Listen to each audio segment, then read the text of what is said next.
નમસ્કાર, આપ જોઈ રહ્યા છો સ્પાર્ક ટુડે ન્યૂઝ। નવસારીમાં કરુણામયી ચેરિટેબલ ટ્રસ્ટ દ્વારા નવસારી સિવિલ હોસ્પિટલમાં અપાતી ભોજનની સુવિધા 14 વર્ષથી અવિરત ચાલી રહી છે। કરુણામયી ચેરિટેબલ ટ્રસ્ટની અથાગ સેવા સિવિલ હોસ્પિટલના તમામ પ્રકારના દર્દીઓ માટે આશીર્વાદરૂપી પુરવાર થઈ રહી છે। નવસારીમાં છેલ્લા 14 વર્ષથી કરુણામયી ચેરિટેબલ ટ્રસ્ટ દ્વારા સિવિલ હોસ્પિટલમાં જે દર્દીઓ દાખલ હોય છે તેમના માટે અને તેમના પરિવાર માટે પૌષ્ટિક અને શુદ્ધ જમવાનું વિનામૂલ્યે આપવામાં આવે છે। કહેવાય છે ને કે ભૂખ્યાને ભોજન કરાવવું એ સૌથી મોટું દાન છે, ત્યારે અવિરતપણે આ સંસ્થા ભૂખ્યાને ભોજન કરાવે છે અને દરરોજના ટોકન પાવતી આપવામાં આવે છે, જેથી કરી તે પ્રમાણે ભોજન બનાવવામાં આવે છે અને બગાડ ન થાય તે પ્રમાણે જ ભોજન બનાવવામાં આવે છે। અંદાજે બપોરે અને રાત્રે મળી રોજ 300 થી 400 વ્યક્તિઓ ભોજન ગ્રહણ કરે છે। તમે આવે છે ને બસ તમે પાછો બીજો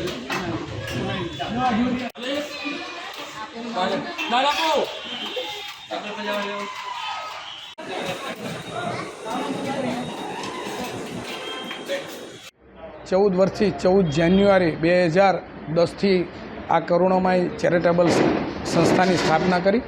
અમારા એ વખતના પહેલા પ્રમુખ મધુબેન જે રેડક્રોસમાં પણ હતા, એને એક વિચાર આવ્યો। એ વિચારો અમે ઝડપી લીધો અને ત્યારથી એક નાના એવા મકાનમાં અમને સિવિલ હોસ્પિટલ આપ્યું। ત્યારે અમે નાનું એવું ધીરે ધીરે ચાલુ કર્યું। ત્યાર પછી આ છેલ્લા 7-8 વર્ષથી અમે મોટા એક મકાન અમને જમીન આપી ભાડેથી સરકારે, કે એમાં કેન્ટીનના નામે અમને આપી જમીન। એ જમીન પર અમે એક મકાન બનાવ્યું। એ મકાનમાં અમે રોજ બપોરને સાંજ છેલ્લા 14 વર્ષથી બપોરે 200-250 હોય, સાંજે 200-250 માણસો હોય, અવિરત જમવાનું, દાળ ભાત શાક રોટલી સ્વીટ જેવી સિઝનેબલ, કોઈ રસનો ટાઈમ હોય તો રસ, આજે શરદિયા ચાલે તો હમણાં દૂધપાક ચાલે છે। અને અહીંયા જે કોઈ આવે છે દર્દીઓના સગાવાલા, એને બહાર જવું હોય તો તકલીફ થતી। અમે એ વખતે જોયું તો અમને લાગ્યું કે આ એક કરવા જેવી વસ્તુ, કે જે આ લોકો ભિખારી નથી, એના સગાવાલા માટે સાથે આવે છે, એનું ભોજનનું શું જે છે અને સરકાર તો આપે છે।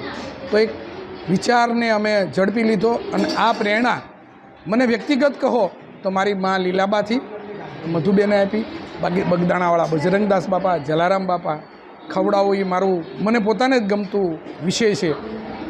આજે બી તમે જોયું હોય, પહેલી વાર કદાચ તમે જ એવા છો કે ઇન્ટરવ્યૂ મેં આપ્યું, બાકી હું ઇન્ટરવ્યૂમાં માનતો નથી કે આનો પ્રસાર પ્રચારનો। આજ સુધીમાં 13 લાખ લોકો જન્મ્યા છે રોજ માટે। અમારો આ સ્ટાફ રહ્યો, સ્ટાફ કોઈ દિવસ બીલું મોઢું નથી, કોઈ દિવસ કોઈ નથી। અમે કોરોનાની અંદર અમારું એક દિવસ કેન્ટીન બંધ નથી। ત્યારે તો સિવિલ હોસ્પિટલમાં જવું ને એક લોકો માટે એમ હતું કે ના ત્યાં નહીં જવાય। આજે ભલભલા લોકોએ સિવિલ હોસ્પિટલ જોયેલી અને ત્યારે અમારો સ્ટાફ, અમે 24 કલાક અહીં રહેતા, ગમે ત્યારે ડૉક્ટરો હોય, નર્સો હોય, એ લોકોને જમવાનું હોય, બહાર મોકલવાનું હોય, કોઈ સ્ટાફ લોકો એમ એકબીજાથી ડરતા હતા, માનવતા ભૂલી ગયા હતા। ત્યારે અમારો આ સ્ટાફ એકે દિવસ રજા નથી પાડી। અને એ વાત તમને કહું, ભગવાન કોને કહેવાય, એકે સ્ટાફને, ત્યારનો સ્ટાફ બધો પહેલેથી જ, કોઈને કોરોના નથી થયો। લોકો એમ કહેતા સિવિલમાં જાય એટલે કોરોના થાય, એ વસ્તુ હું માનતો નથી। આજે કોઈને દેવું, એ આપણે દેવાવાળા કોણ?